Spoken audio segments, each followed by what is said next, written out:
High বন্ধুরা, আমি সুমন চন্দ্র সরকার welcome web ডিজাইনের পক্ষ থেকে আপনাদের সাথে একটি বিষয় শেয়ার করার জন্য আজকে এই টিউটোরিয়ালটি। বিষয়টি হচ্ছে যে বিষয়টি যদিও শুনতে অনেকটা ছোট মনে হয়, কিন্তু অনেকটা উপকারে আসবে সবারই। যেমন হচ্ছে যে আমরা অনেকেই কম্পিউটারে উইন্ডোজ এক্সপি অথবা 7 ইউজ করি। উইন্ডোজ এক্সপি এবং 7 যারা যেটাই ইউজ করি না কেন, কিন্তু এদের জন্য মাইক্রোসফট অফিস প্যাক ইউজ করতে হয়, সেটা ওয়ার্ড, এক্সেল, পাওয়ার পয়েন্টে কাজ করার জন্য।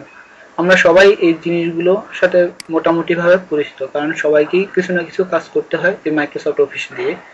তো যাই হোক, তো এখন বিষয়টি হচ্ছে যে আমরা যারা মাইক্রোসফট অফিস 2003 ভার্সন ইউজ করতেছি, তাদের কম্পিউটারে ম্যাক্সিমাম সময় এক ধরনের প্রবলেমে পড়তে হয়, যেমনটা আমিও পড়েছি।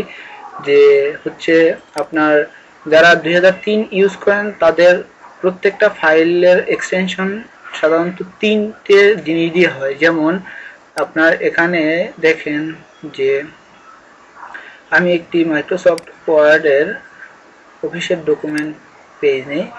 দেখেন যে এখানে ফাইলের নেমের শেষে new Microsoft Word document .doc document type, অর্থাৎ এটা ডকুমেন্ট টাইপে ওয়ার্ডের একটা পেজ। তো এই পেজটা সাধারণত মাইক্রোসফট 2003 যারা ইউজ অফিস প্যাকটা 2003 ভার্সনটা যারা ইউজ করতেছেন তাদের বেলায় এটা হবে। কিন্তু যারা 2007 ইউজ করছেন তাদের বেলায় শুধুমাত্র এখানে DOC থাকবে না, এর সাথে আর একটা এক্স যুক্ত থাকে, অর্থাৎ ডক্স ফাইল নামে আমরা সবাই চিনি। যেহেতু এক্সেল এর ফাইলগুলো সেম একই ধরনের, শুধু একটা এক্স বাড়তে একটা এক্স থাকে। তো এই ক্ষেত্রে যারা আমরা 2003 ভার্সনটা ইউজ করতেছি, তো এদের বেলায় এই ডক্স ফাইলটা আপনার কম্পিউটার অথবা পিসিতে ওপেন করা সম্ভব নয়, কারণ হচ্ছে যে ডক্স ফাইল সাপোর্টেড ফরম্যাট আপনার কম্পিউটারে নেই। তো আমরা দেখি যে আমাদের যারা 2003 ব্যবহার করতেছি তাদের বেলায় কিভাবে এই ডক্স ফাইলগুলো আপনারা ওপেন করতে পারবেন। অনেকেই ভুগছেন এভাবে যে আসলে ডক্স ফাইলটা আসলে কোনো ইরর বা ভাইরাস ফাইল কিনা, বা এটা কোত্থেকে আসছে, বা এটা কিসের ফাইল, এটা অনেকেই অনেক সময় বুঝি না বা অনেকেই জানি না আসলে ফাইলটা কিসের। এটা আসলে আর কিছুই না, এটা মাইক্রোসফট অফিসের 2007 ভার্সন যারা ইউজ করতেছেন তাদের ফাইলগুলোরই লাস্ট এক্সটেনশন একটা এক্স যুক্ত থাকে। তো আমরা যারা সাধারণত 2003 ব্যবহার করতে কমফোর্ট ফিল করি, অনেকেই আছে যারা 2007 ব্যবহার করতে তেমন একটা কমফোর্ট ফিল হয় না, যার কারণে আপনার সমস্যাটা এখানে হয় যে আপনি ওই 2007 ভার্সনটা যদি আপনি 2003 দিয়ে চালাতে চান, তাহলে আপনাকে অবশ্যই ডক্স ফাইল সাপোর্টেড একটি সফটওয়্যার আপনাকে রান করাতে হবে। সেই কাজটা আপনাকে 2007 ব্যবহার না করেও করতে পারেন। কিভাবে সেটা করতে পারেন আজকে একটু আপনাদের সাথে সেই বিষয়টি নিয়ে সামনে আসছে। তো আসলে প্রথমত বিষয়টি হচ্ছে যে আপনাকে এই যে ডক ফাইলের সাথে যে টেক্সটটা থাকে সেটা হচ্ছে 2007 ভার্সন। 2007 ভার্সনটা যদি আপনার এই 2003 ভার্সনের সাথে কম্পেয়ার করে ওপেন করতে হয় বা কাজ চালাতে হয়, তাহলে আপনাকে অবশ্যই ডক্স ফাইল সাপোর্টেড একটা সফটওয়্যার আছে। তো সেটা আমরা কিভাবে করতে পারি? তো তার প্রথম কারণ হচ্ছে আপনাকে একটা ফাইল সফটওয়্যার ডাউনলোড করতে হবে। সেটা করতে আপনার কম্পিউটারে একটা যে কোনো একটা ব্রাউজার ওপেন করেন। ওপেন করার পরে আপনি আপনার ব্রাউজারে ফাইল হিপো নামে একটা সফটওয়্যার ওয়েবসাইট আছে, যেখান থেকে আপনি ফ্রি সফটওয়্যার ডাউনলোড করতে পারেন। ফাইল হিপো FILESIPPO.com ফাইলহিপো.com নামে একটি ওয়েবসাইট আছে। এখান থেকে আপনি খুব সহজেই একটি সফটওয়্যার ডাউনলোড করে নিতে পারবেন। যে সফটওয়্যারটি ডাউনলোড করে আপনি যদি আপনার কম্পিউটার রান করেন, তাহলে আপনার যে কোনো ধরনের ফাইল আপনার কম্পিউটারে সাপোর্ট করবে। এখন এই দেখেন ফাইল হিপোর যে ওয়েবসাইটটি আছে, এখানে আপনার যত ধরনের সফটওয়্যার আছে আপনার যেটা প্রয়োজন হয় এখান থেকে আপনি ফ্রি সেগুলো ডাউনলোড করে নিতে পারবেন। এখানে অনেকগুলো আপনাকে লেটেস্ট ভার্সন, পপুলার ভার্সন যারা ইউজ করতেছেন এদের অনেকগুলো এরা দিয়ে রাখছে।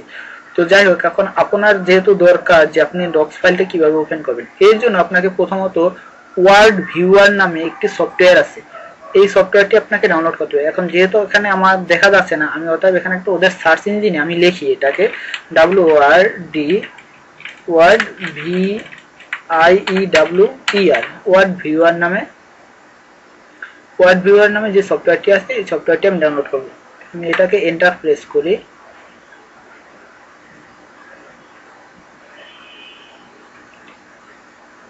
এন্টার প্রেস করার পরে এখানে দেখেন যে একটা ওয়ার্ড ভিউয়ার নামে একটা প্রথমেই আসছে যে ওয়ার্ড ভিউয়ার 11.0.8173। তো এটা হচ্ছে আপনার 24 MB ফ্রিওয়্যার লেখা আছে, এটা আপনি 24 MB আপনি এটা করতে পারবেন। এখানে আপনার কিছু একটা ডেসক্রিপশন দিয়ে দিয়েছেন যে সফটওয়্যারটি কি কি কাজ করবে। তো এখন এই সফটওয়্যারটির ভিতরে একটা পরিবর্তন আসছে, যেহেতু সবকিছুর একটা পরিবর্তন আসছে, সবাই একটু নিজেকে আপগ্রেড করতে চাচ্ছে। তো এখন মাইক্রোসফটও এটাকে অ্যালাউ করে না, মাইক্রোসফট নিজস্ব থেকে আরেকটা সফটওয়্যার তৈরি করছে, সেটা হচ্ছে অফিস ক্যাপাবিলিটি প্যাক নামে একটা, এখানে দেখেন আপনার লেখা আছে অফিস ক্যাপাবিলিটি প্যাক 12.0.6514। এই যে ফাইলটি আছে এই ফাইলটি হচ্ছে আপনার মাইক্রোসফট কর্পোরেশন থেকে 37 MB, এটা ফ্রিওয়্যার। এখানে আপনি এটা ডাউনলোড করবেন, কিন্তু এখানে আপনি একটা দেখেন ডেসক্রিপশন, আপনি নিজেই দেখতে পাবেন যে নিচে একটা ডেসক্রিপশন দেওয়া আছে, এটা যে Microsoft office capability pack is an add on for Microsoft office 2000, office XP and Office 3 to open, edit and save Microsoft a newer Word। এই সকল ভার্সনগুলোতে আপনি যদি এই সফটওয়্যারটা রান করেন, এখানে আমি ডাউনলোডে ক্লিক করি, ডাউনলোডে ক্লিক করলে আপনার এটা ডাউনলোড হওয়ার জন্য একটা যে পেজটা লেটেস্ট ভার্সনটা আছে আপনাকে সেটা আপনাকে দেখাবে। যেমন এই দেখেন এখানে চলে আসছে, তো চলে আসছে এখানে দেখেন এই যে সবুজ কালার যেটা আছে এখানে আপনি ক্লিক করলে এটা ডাউনলোড হতে থাকবে। তো আমরা দেখেন এই দেখেন ডেসক্রিপশনের ভিতরে কিন্তু আপনাকে দিয়ে দিয়েছে যে save Microsoft newer Word, Excel and PowerPoint format that were included with Office 7। তো এখানে দেখেন নিচে কিছু লেখা আছে যে PowerPoint viewer to open DOCX, DOCM, XLSX, PTTPX। এই যে একটি বাড়তি এক্স, এই বাড়তি এক্স শুধুমাত্র 2007 এর ইউজ করার কারণে হয়েছে। এখন আপনাকে 2003 এর ভিতরে যদি ব্যবহার করতে হয়, এই ডক্স ফাইলটা ওপেন করতে হয়, তাহলে আপনাকে অবশ্যই এই ক্যাপাবিলিটি প্যাকটি আপনাকে ডাউনলোড করতে হবে। এখানে ক্লিক করে ডাউনলোড করলে আপনি ডাউনলোড করে ফাইলটি রান করবেন। রান করার পরেই হচ্ছে আপনার এটা 37 MB, যেহেতু আপনি ডাউনলোড করে এটাকে, আপনি যদি মনে হয় যে আপনার কম্পিউটারে তো নেট নেই, আপনি কিভাবে করবেন? তো এক্ষেত্রে আপনি একটু কাজ করতে পারেন যে কারো কম্পিউটার থেকে সফটওয়্যারটি ডাউনলোড করবেন, ডাউনলোড করার পরে আপনি তা পেন ড্রাইভ দিয়ে আপনি সেগুলো নিয়ে আপনার পিসিতেও আপনি এগুলো রান করাতে পারবেন। রান করানোর পরে আপনি বিশেষ করে যখন আপনি ডক্স ফাইলটি, অর্থাৎ যে ডক্স ফাইলটি আপনার রয়েছে, সেই ডক্স ফাইলটি আপনি ওপেন করার সময় জাস্ট রাইট ক্লিক করে যখন আপনি ওপেন উইথ দিবেন, ওপেন উইথ দিলে আপনাকে এখানে দুইটি অপশন আপনাকে দিবে। আপনি যে কোনো অপশন দিয়ে, অর্থাৎ মাইক্রোসফট ওয়ার্ড নামে আরো একটা অপশন আপনাকে দিতে পারে, অনেক সময় দেয়, কিন্তু যদি আপনার নাও দেয় কোনো প্রবলেম নেই। কারণ হচ্ছে যে আপনার যখনই ওই সফটওয়্যারটি আপনার কম্পিউটারে রান করাবেন তখনই আপনার সকল ফাইলগুলো সে রিড করার উপযুক্ত হয়ে যাবে। তখন আপনি ডক্স দেন আর XLX দেন না কেন, যে কোনো ফাইল সে 2003 এর ভার্সনের মধ্যে সে এটাকে কনভার্ট করে আপনার সাথেটাকে কনভার্ট করে নিয়ে নেবে। তো এক্ষেত্রে আপনাকে ডক্স দেখে, DOCX এগুলো দেখে, অথবা XLX, PTTPX এগুলো দেখে আপনাকে হতাশ বা ঘাবড়ানোর কিছুই নেই, যেহেতু এটা ভয় পাওয়ারও কোনো বিষয় না, যেহেতু এটা একটা ভার্সন। এটা হয়তো আপনার কম্পিউটারে হয়তো আপনার আগে জানা নেই, বা আপনি এগুলো এক্সটেনশন সম্পর্কে আপনি আগে জানতেন না, হয়তো এর কারণে আপনি অনেক সময় অনেক গুরুত্বপূর্ণ কাজও আপনি অনেক সময় বিরক্তিকর মনে হয়েছে যে আসলে এগুলো কেন ওপেন হয় না, আপনার কম্পিউটার কেন হচ্ছে না, কি আসার বিষয়, এই জন্য। তো আপনি এভাবে খুব সহজেই একটি সফটওয়্যার ডাউনলোড করে আপনি এই ফাইলটি এভাবে এখানে ওপেন করলে আপনি সেই ফাইলগুলো আপনার যে ফাইলই হোক না কেন, 2007 হোক, 10 হোক, 13 হোক, এখান থেকে আপনি সেই ফাইলটি অন করতে পারবেন।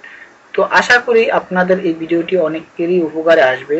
যারা আমার সাথে এতক্ষণ ছিলেন তাদেরকে ধন্যবাদ জানিয়ে আজকের মতন এখানেই শেষ করতে যাচ্ছি। তবে আপনারা মনে রাখবেন, যারা এই ভিডিও টিউটোরিয়ালটি দেখে উপকৃত হয়েছেন বা হবেন, তাদের প্রতি একটি অনুরোধ রইল যে যদি মনে হয় যে আপনি উপকৃত হয়েছেন বা আপনারই কেউ এই ধরনের প্রবলেমে পড়ে আছে, তারা আসলে বুঝতেছে না কি বিষয়টি কি করবে বা কি, আপনি জানা থাকলে আপনি অবশ্যই তাদেরকে বিষয়টি শেয়ার করবেন। আমার হয়তোবা তিনি এই ভিডিওটি দেখেননি বা তিনি বিষয়টি সম্পর্কে জানেন না, কিন্তু আপনার দ্বারা সে উপকৃত হবে। ধন্যবাদ আমার সাথে থাকার জন্য।